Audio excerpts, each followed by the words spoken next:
সুতা এবার একটা যে প্রশ্ন করবো, মোহনবাগান সেমিফাইনাল খেলবে কিন্তু এর একটা গ্যাপ পড়লো, গ্যাপের পরে ছুটিটা একটা মোমেন্টাম নষ্ট হওয়া। তবে গত বছর মরশুমে যদি আমরা কথা বলি, হাবাস করছিলেন তখন আইএসএল লিগ শিল্ড জিতেছিল, কাপ পাইনি হাবাস, ব্যর্থ হয়েছিল। Molina ISL cup, league shield হয়ে গেছে, কাপটা অপেক্ষায় রয়েছে। হাবাস যেটা পারিনি, মলিনা কি সেটা করে দেখাবে, কি মনে হয়? অ্যাকচুয়ালি ওর যা তাস আছে, ওর সবচেয়ে বড় জিনিস কে খেললো কে খেললো না, ওর টিমে এমন রিজার্ভ বেঞ্চ রয়েছে, সেইখানে ও সবাইকে যদি খেলার কন্ডিশান রেখে দেয়, তাতে আমার মনে হয় না ওকে ম্যাচ বার করতে কোনো অসুবিধা হবে।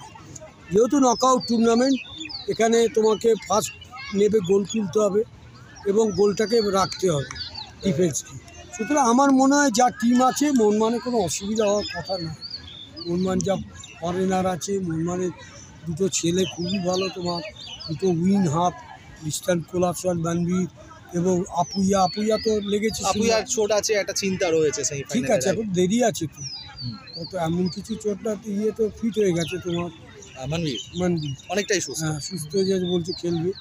সুতরাং এই ওদের টিমের যা হারমোনি আছে, ও রিজার্ভ বেঞ্চে যে বসে আছে, অপোনেন্ট টিমের ফার্স্ট টিমের প্লেয়ারের চলে বেটার প্লেয়ার বসে আছে, কাকে খেলাবে, কামিংসের মতো প্লেয়ার বসে আছে, সম্ভাবনা আছে মানে মলিনা করে দেখা। হ্যাঁ পারে, সেটা দেখো লাখ মানে পাও করা উচিত, জেতা উচিত এই টিম নিয়ে।